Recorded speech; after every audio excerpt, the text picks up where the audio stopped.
Friends, welcome back to my channel. क्या आपको भी ऐसा लगता है कि जहां हम अपने घर, जॉब, बच्चे, अपनी पर्सनल केयर, मेंटली, फिजिकली, इन सबको एक साथ मैनेज करते हुए इजीली अपनी लाइफ को कैसे जिएं, मोस्ट इम्पोर्टेंट ये सब करते हुए बिना किसी स्ट्रेस के, खुश रहते हुए, किसी बिना लोड के, बिना किसी बर्डन के हम इन सारे कामों को कर पाएंगे, तो जरूर आप ऐसा कर सकती हैं। आप इन सारे कामों को बहुत आसानी से कर पाएंगी। आपको करने आने चाहिए और अपने अंदर ये सोच के रखना है कि मुझे इन सारे कामों को करना ही है।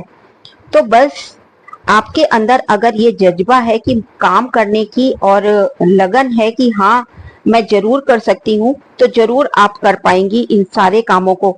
बस देखिए, हमारे अंदर, हम सबके अंदर एक मल्टीटास्किंग गुण होते हैं।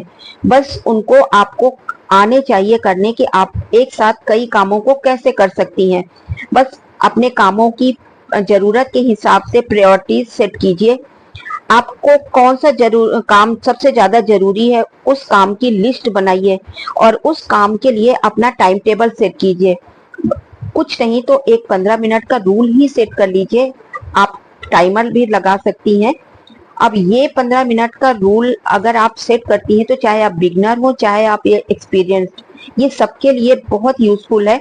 आप 15 मिनट के टाइम के अंदर किसी भी काम को खत्म करने की कोशिश कीजिए। जितना भी आपसे हो पाए उतना आप कीजिए। उसके बाद आप 15 मिनट के बाद उस काम को स्टॉप कर दीजिए। इससे होगा क्या, एक तो आपको थकान नहीं होगी और आपकी काम करने की स्पीड भी धीरे धीरे, अगर इसको आप फॉलो करते हैं तो धीरे धीरे आपके देखेंगे कि आपके काम की स्पीड भी बढ़ेगी और आपको काम बिल्कुल आराम से हो जाएंगे, क्योंकि आपके दिमाग में ये रहेगा कि मुझे 15 मिनट के अंदर ये काम खत्म करने हैं। उसके बाद धीरे धीरे होता क्या है कि उन सारे कामों की हमें आदत हो जाती है। जो काम कभी हमें बर्डन लगते थे, वो काम हमें बड़े आसानी से हो जाते हैं। अब जैसे देखिए, मैंने अपना 15 मिनट का रूल सेट किया कि मुझे 15 मिनट के अंदर अपनी किचन को साफ करना है। जो भी जितना भी जरूरी है मैं उसको कर लूंगी। इसमें बहुत ज्यादा डीप क्लीनिंग नहीं करूंगी, लेकिन जो जरूरत है उतना जरूर कर लूंगी मैं। तो जैसे मैंने किचन में काम किया, खाना बन गया, बच्चों को भेजा, हस्बैंड गए ऑफिस, उसके बाद मैंने जो भी बर्तन थे उनको खाली कर दिया, किचन को साफ किया, अपना गैस टॉप साफ किया, काउंटर टॉप साफ किया और जो भी बर्तन मैंने खाली किए थे उनको साफ करके उसी टाइम रख दिया। अब देखिए, मेरा किचन का कंप्लीट पूरा ये काम हो गया और इतना ही काम जरूरी होता है किचन का। साथ ही मैंने जो बर्तन धोए थे उनको वापस से उनकी जगह पे लगा दिया। आसपास का एरिया, जो भी सिंक और टैप थे, उनको भी उसी टाइम साफ कर दिया। तो देखिए एक साथ मेरे कितने काम हो गए ये। अगर आप स्टार्टिंग में बिगनर है तो आप इन सब कामों को लिख सकती हैं, लिख कर आप कर सकती हैं।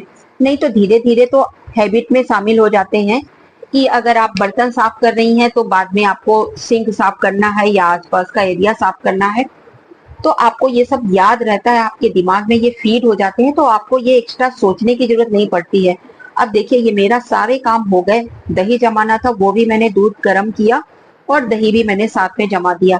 अब देखिए, आप सबको आता होगा दही जमाना, लेकिन कई बार ऐसा होता है सबके मेथड अलग अलग होते हैं। तो मैं तो सिंपल से जो रूल्स हैं या जो भी हम अपनी मम्मियों को देखते थे वैसे ही मैं काम करती हूँ। बहुत ज्यादा मैं इतना एक्स्ट्रा बर्डन या एक्स्ट्रा ये, बस दूध को गर्म किया, उसमें फिंगर डाली, अगर फिंगर सह रही है तो बस मेरा दूध दही जमाने के लिए रेडी है, और उसमें दही डाल दिया, 1 चम्मच, अच्छे से मिला दिया और 3-4 घंटे के लिए रख दिया। 3-4 घंटे में आसानी से दही जम जाती है। अब देखिए, जो बर्तन धोए थे वो मैंने सारे से लगा दिए। अपना किचन भी अच्छी तरह से मैंने साफ कर दिया। ये सारे काम देखो, मुझे अलग से टाइम नहीं निकालना पड़ा और ये जितने जरूरी काम थे वो मेरे 15 मिनट के अंदर हो गए। अब इससे देखो, आप अगर एक टाइम बनाते हैं ना, तो आपके काम करने की स्पीड भी साथ साथ बढ़ती है और आपके काम आसानी से उसी टाइम के अंदर हो जाते हैं। अब देखिए, मैं पूरा एक साथ काम करके किचन को कंप्लीट क्लीन करके ही बाहर निकली। तो किचन का काम मेरा कंप्लीट हो गया। अब मुझे सिर्फ बाहर के काम रह गए हैं। अब चाहूँ तो मैं थोड़ी देर रेस्ट भी कर सकती हूँ। आप बीच बीच में इस तरह से अपने लिए ब्रेक ले सकती हैं। उसके बाद नेक्स्ट टास्क को शुरू कीजिए।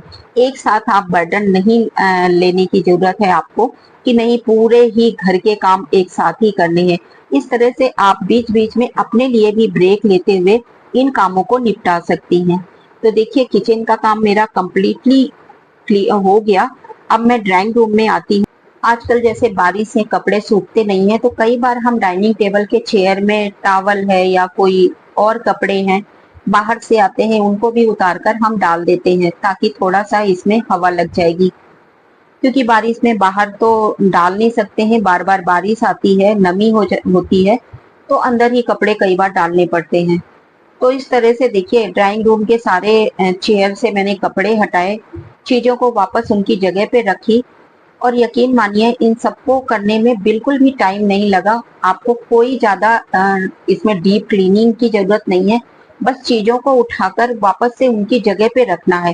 क्योंकि कई बार काम करते हुए चीजें फैल भी जाती हैं तो बस उनको उठाकर उनको वापस से उनकी जगह पे रख दीजिए। बस इतना ही करना है। चलिए आगे बढ़ने से पहले इसी बीच एक DIY शेयर करती हूँ आपके साथ।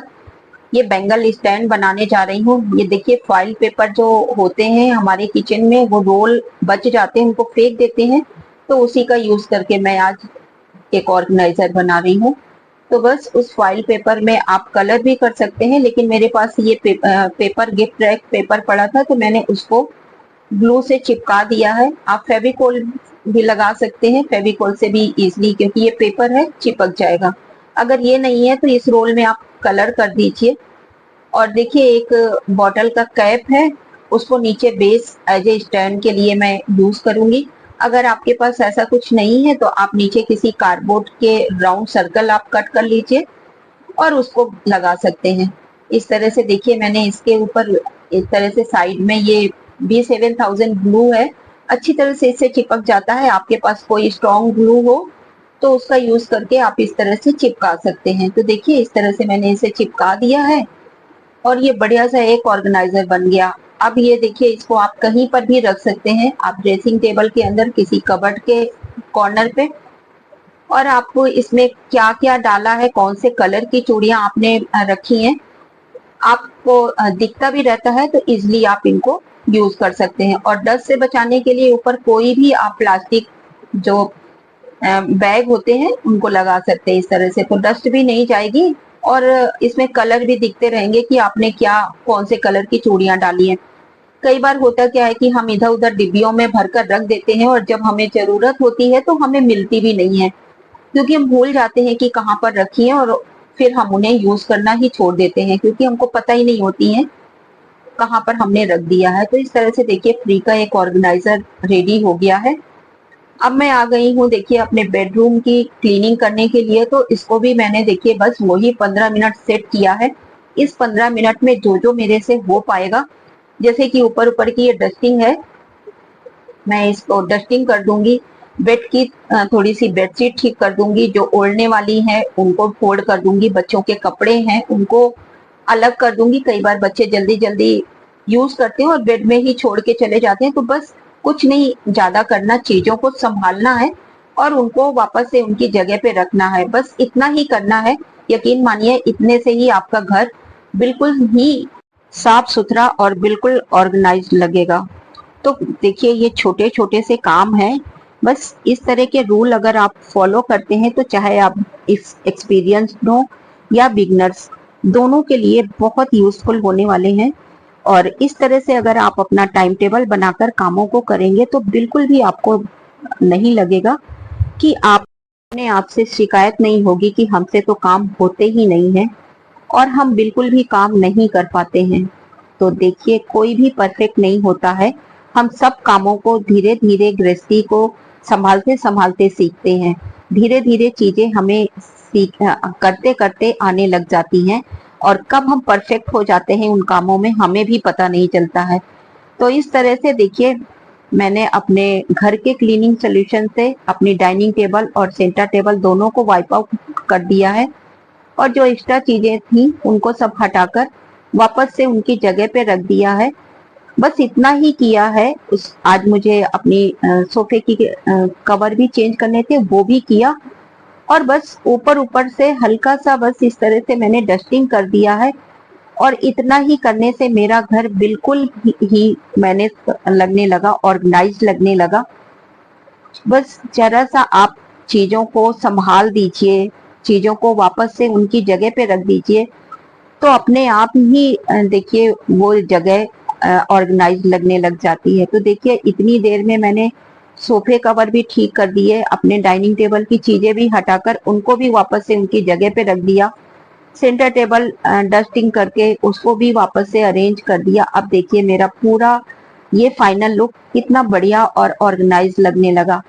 अब आ गई मैं बालकनी अपने जो भी प्लांट्स हैं उनकी केयर करने के लिए। देखिए अगर आपके पास प्लांट्स नहीं है तो जरूर लगाइए। हम सब जानते हैं कि प्लांट थेरेपी हमारे स्ट्रेस को कम करती है, हमें खुश रखती है और इससे कभी हमें डिप्रेशन नहीं आता है।